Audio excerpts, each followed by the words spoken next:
Hey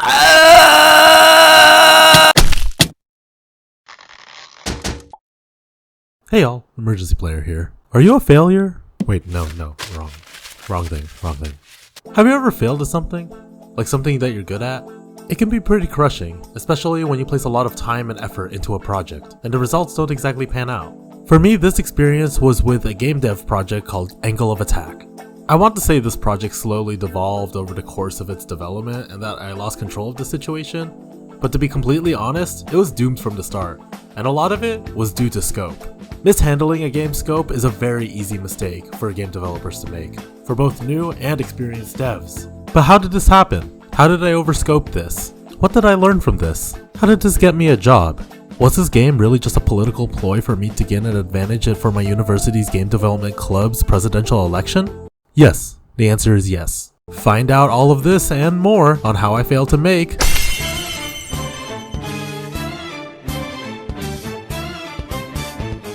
This started at the beginning of 2022.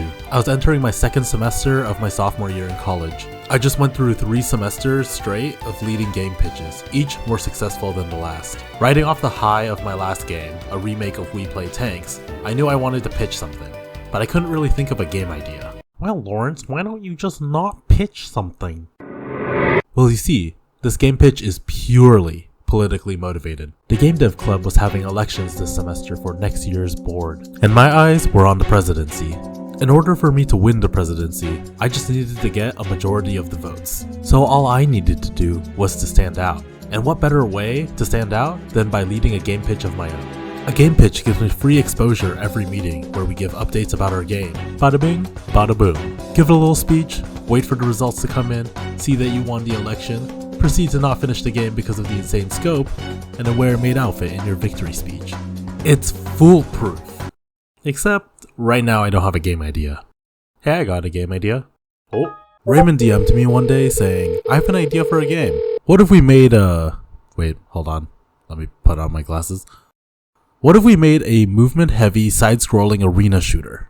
When I heard this pitch, I immediately compared it to Mojang's iconic game, Cobalt. As we iterated on the idea, our scope grew, and we kept adding ideas to our slides. By the time we finished the presentation, our game was much larger than the original idea.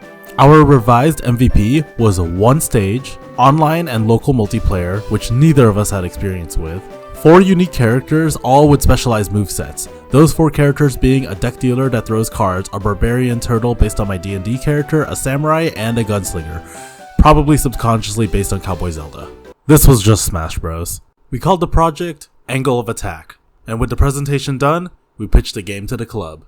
After the pitch, we gained a pretty sizable team. Our team consisted of 7 people. We split up the work between 3 artists and 5 programmers, and that doesn't add up to 7. I was working both as an artist and a programmer for this project, which spread me really thin. In terms of programming, Raymond primarily focused on the online multiplayer, while the rest of us were working on basic game mechanics such as combat and movement. Since we only had 3 Blender artists and the turtle Pakabi was already finished, we decided to split up between the 3 of us and finish up the other characters. One of our artists, Lena, decided to take on the samurai character. I decided to take on the gunslinger since I had a few ideas in my head. And our primary artist, Brandon, decided to take on the deck dealer and the environment for the map. With everyone given an assignment, we went to work. A few months later, my fellow Americans, I think we all know where this is going, so let's just skip to the end. So, we didn't finish the game. Our scope was simply too large to effectively build out and put everything together within a reasonable amount of time. At the same time, I was also falling behind on meetings and tasks, which led the rest of the team to fall behind as well. By the time we hit the last week of the project, we barely finished the movement and the combat. The online multiplayer was not integrated, and we realized that we needed to build the gameplay systems with online in mind. I tried to salvage it by creating a local multiplayer, but I wasn't really familiar with how to do it, and I had a midterm the next day. But the art assets were in a really good shape. Brandon did a beautiful job crafting the environment and the deck dealer.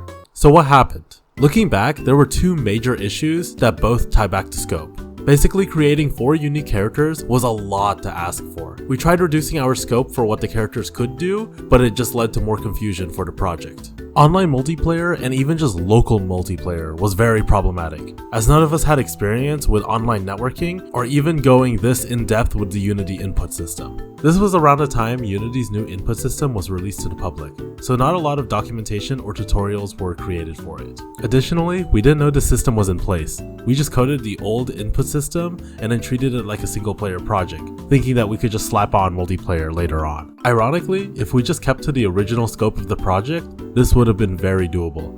But with the expanded scope and us getting ahead of ourselves, we were unable to finish the project. So what did we end up with? The night before, I still wanted to make something that we could show off on the demo day. I ended up making an exhibit feature that's just a first-person controller where the player can go around and view all the art assets that the artist created. Additionally, we have a scene with a very simple build of the deck dealer in a walking animation. The player can explore the map while shooting around. It's not a lot, but I think it was really nice to show off the team's hard work. I'm so grateful for the team and all the effort that they placed into this project. What's funny is that with Brandon, we just happened to keep ending up on the same projects together until to this day. He's a very talented artist and I'm very honored to work with him, and his art style really helps define the games that we continue to work on. Just because this project failed doesn't mean I wasted my time. Angle of Attack taught me a lot about scope in game development. When thinking of the minimum viable product, or the MVP, I always have to remember the M, minimum, and I applied this mentality to all of my future projects. I also realized if I'm going to be working on an essential feature that I've never done before, like online multiplayer, it's probably best to do some R&D with that feature just before I go all in on it in a project. I actually did end up going back to online multiplayer for my first Steam game, Solar Suites, and my current game project, Absolute Momentum, with PyDev Studios. This game also helped me land an internship. One of my interview questions was to talk about a project that didn't go well and what lessons I got out of it. As you can see, this project gave me a lot of great talking points, and they really liked that. Finally, after finishing this game, it helped me realize I'm a bit burnt out from game dev. After this project, I did take a step back from leading game pitches and continued as working as a team member for other game pitches to help other teams bring their visions to life instead.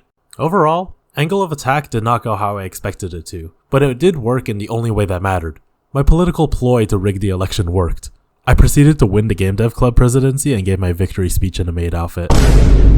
Hey y'all, Emergency Player here. Thank you for taking the time to watch this video. If you liked it, like and subscribe, even add in a hype. Sorry it took a while to upload this next video. It was a lot with Silksong, Hades 2, and Pokemon ZA coming out, and then also I moved, so there was a lot going on. But if you enjoy, subscribe for more. I do more animated story time stuff like this, and see ya!